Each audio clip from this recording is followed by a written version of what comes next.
अब तो third option आ गया बिहार में। नीतीश कुमार कभी चाहते ही नहीं कि मेरे रहते कोई दूसरा कोई कुर्सी पे बैठ। भाजपा भी अगर रैली या आंदोलन करती है तो उसको दम भर लाठी से मार मार के कुटवाया जाता है। पुलिस प्रशासन के लाठियों के बल पे ये हमेशा रैली को विफल करने में कामयाब निकलते हैं। गोदी मीडिया है, अब बोलेंगे तो वल्गर शब्द निकल जाएगा मुंह पे। 6 महीने पहले की पार्टी इतनी बड़ी संख्या में कैसे रैली को ऑर्गेनाइज कर गया। नमस्कार, मैं प्रिंस कुमार सिंह।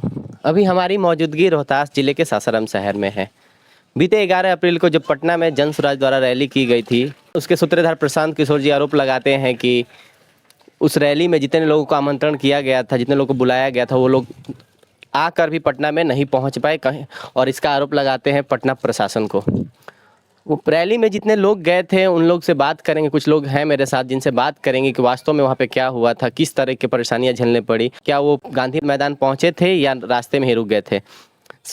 हमारे साथ हैं सासाराम प्रखंड अध्यक्ष बिक्की राव पांडे जी, जो कि जन स्वराज में एक पद पे हैं। आइए इनसे बात करते हैं। स्वागत है हमारे चैनल पर। Thank you so much. 11 अप्रैल को पटना में जो गांधी मैदान में रैली की गई थी, उसमें आप गए थे?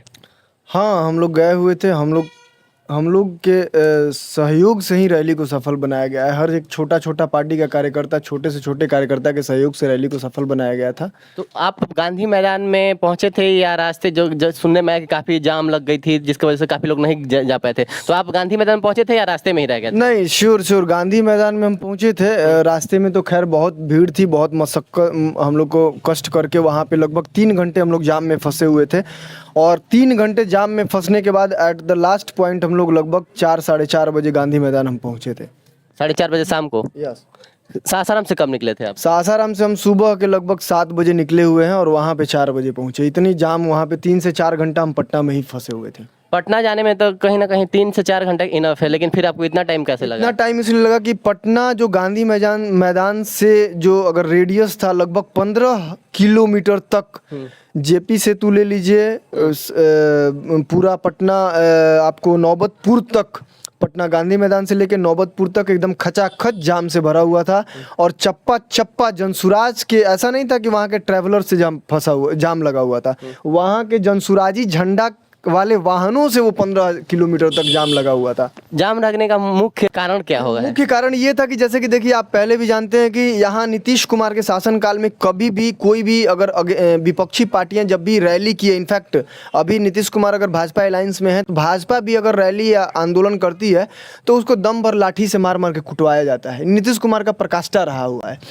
तो उसके हिसाब से नीतीश कुमार, पहले भी इनका इतिहास रहा है कि अपने विपक्ष के किसी भी पार्टियों को कोई भी रैली या कोई भी आंदोलन को ये सफल नहीं होने देते हैं। पुलिस प्रशासन के लाठियों के बल पे ये हमेशा रैली को विफल करने में कामयाब निकलते हैं। बट पिछली बार आपको याद होगा कि प्रशांत किशोर ने बीपीएससी अभ्यर्थियों के द्वारा जो गांधी मैदान में वो जो आंदोलन किया था उनके लिए, तो पुलिस जो नीतीश की प्रशासन थी वो नीतीश कुमार को, प्रशांत किशोर को उठाई थी।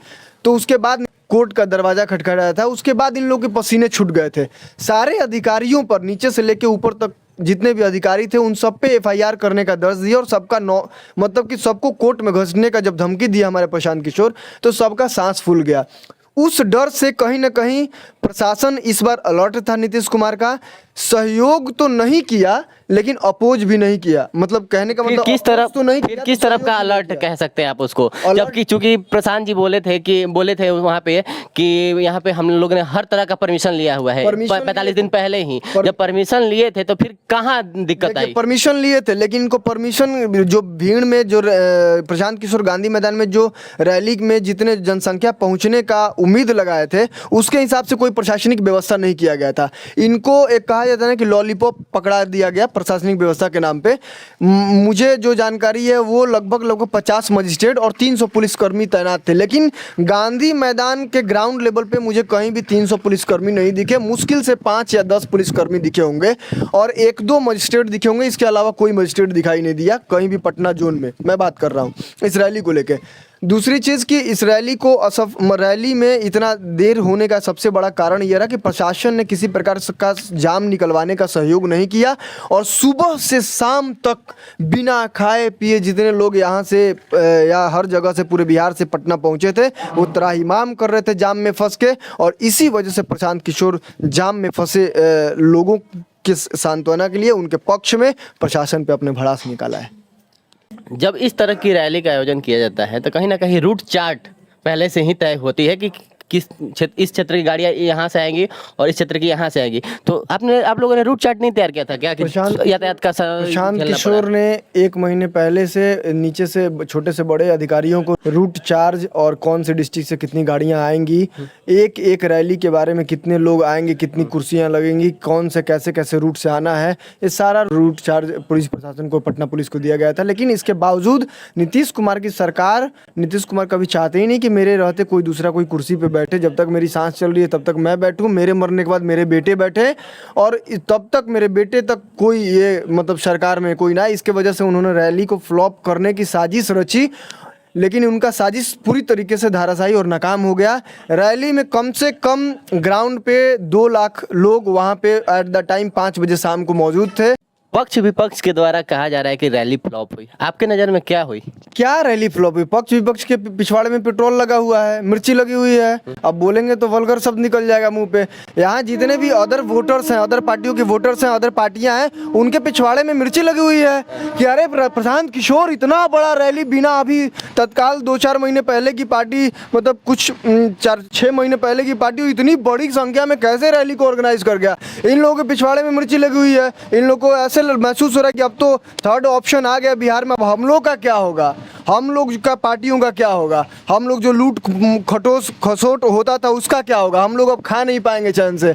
ये लोग डरा हुआ है कि भाई ये कि ईमानदार नेता और ईमानदार नेता की ईमानदार पार्टी जब थर्ड ऑप्शंस के रूप में बिहार में पैदा ले ली और इतना बड़ा जन समर्थन के रूप में उभर के सामने आ रही है, तो इन लोगों को डरे हुए, सहमे हुए, इन लोग प्रतिक्रिया पे प्रतिक्रिया, गलत प्रतिक्रिया देते जा रहे हैं ताकि इनको लगे कि नहीं पूरी तरीके से इनका हमारा मन हताश हो जाए।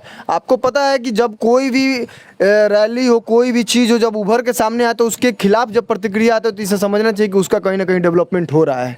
एक तस्वीर काफ़ी वायरल हो रही है इंटरनेट पे जिसमें दिखाया जा रहा है कि काफ़ी चेयर खाली हैं और बहुत कम लोग हैं। इस पे क्या कहना चाहेंगे, कितने लोग वहाँ पहुँचे थे? मैं आपको बता दे रहा हूँ, गांधी मैदान का लगभग पूरी कैपेसिटी 15 लाख लोगों का कैपेसिटी है। आज तक गांधी मैदान में कभी इससे पहले कोई भी उतना पूरे गांधी मैदान भर के चेयर का व्यवस्था नहीं किया था कुर्सी पे बैठने का। आरजेडी का कार्यक्रम हुआ, लालू यादव खड़ा खड़ा रैली कराते थे, नीतीश कुमार का खड़ा खड़ा रैली होता था और मोदी जी का तो ऐसे ही खड़ा खड़ा रैली होता था।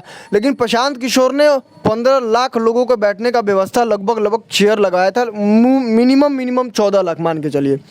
लेकिन ऑन द ग्राउंड में जब पत्रकार लोग पहुंचे, हम जब रैली में पहुंचे तो तभी हम एक वीडियो जारी किए थे कि भाई देखिए यहाँ से लेके ये हाफ लेवल है ग्राउंड का पूरे, मैं एकदम सेंटर पे था जहाँ डिवाइड होता है 50-50%। तो वहाँ से मैं बोला था कि यहाँ से इधर कुर्सियाँ भरी हुई हैं और इधर थोड़ा भरा हुआ कुछ खाली है। लेकिन जो विपक्ष की मीडिया है, जो बागी क्या बोलते हैं उसको, गोदी मीडिया है, जो पैसे लेके मीडिया आई हुई है, वो मीडिया उसी लिए आई है कि उनका प्रशांत किशोर का रैली को फ्लॉप दिखाया जाए, प्रशांत किशोर की कुर्सियां जितनी खाली हैं उसको दिखा के रैली को फ्लॉप साबित किया जाए। बट हकीकत ये था कि 50% से ज़्यादा यानी 70% तक पूरी कुर्सियां भरी हुई थी, वहाँ से लेके वहाँ तक लगभग 50 से 60% मान के चलिए। कितना लोग होंगे अनुमानित ग्राउंड में 4 लाख 3.5 से 4 लाख लोग मौजूद थे। कुछ लोग ग्राउंड के बाहर थे, कुछ लोग अंदर आते थे। लेकिन जाम में कितने फंसे? जाम में लगभग 2 से 2.5 लाख लोग से ज़्यादा फंसे हुए थे। लगभग 5 लाख लोग, 5 से 6 लाख लोग वहाँ पे पूरा मौजूद थे। इससे विपक्ष की हवा गुम हो गई है। विपक्ष चाहता ही नहीं था ये सब हो। अब तो विपक्ष की नींद उड़ी है, नीतीश कुमार का इंद्रासन डोलने लगा है। ये भाजपा भी सोचने लगा है कि अब नीतीश कुमार के चेहरे पे जब तक चुनाव लड़े, अब किसके चेहरे पे चुनाव लड़ेंगे। इधर तेजस्वी यादव मजा मार रहे हैं, कम से कम इसी बहाने नीतीश कुमार तो जाएं। अच्छा, तीसरी चीज इसमें देखने को मिला कि नीतीश कुमार के जो सगी संबंधी, जो हम उनके जो रिलेशंस बोलते हैं, जैसे विजय चौधरी हो गए, अशोक चौधरी हो गए, ललन सिंह हो गए, ये लोग जो भी हैं, ये लोग चाहते हैं कि नीतीश कुमार की मानसिक स्थिति अस्वस्थ होने के कारण इनको कुर्सी पे से हटाने के बजाय इनके जगह पे इनके बेटे को ला के रखा जाए ताकि हमारी कुर्सी सेफ रहे। इसीलिए ये सब ऐसी राजनीति कर रहे हैं। लेकिन नीतीश कुमार के कहने से और और विपक्ष की पार्टियों के कहने से हमारी रैली कोई फ्लॉप नहीं हुई। आपको स्पष्ट बता दे रहा हूँ कि प्रशांत किशोर का, जनसुराज का, जिनको भी, आपके चैनल के माध्यम से बता दे रहा हूँ कि जिनको भी ये महसूस हो रहा है कि रैली फ्लॉप गया है, तो जनसुराज का एक स्पेशल चैनल आता है, उसको सर्च कीजिए और वहाँ पे आप आंकड़ा डेटा आप लीजिए और वहाँ का व्यूज़ देखिए, मज़ा आएगा। चलिए, बहुत बहुत धन्यवाद। ऐसी ही तमाम खबरों के लिए बने रहिए हमारे साथ, और भी आगे इसी तरह की खबरें दी जाएंगी इस चैनल पे। धन्यवाद।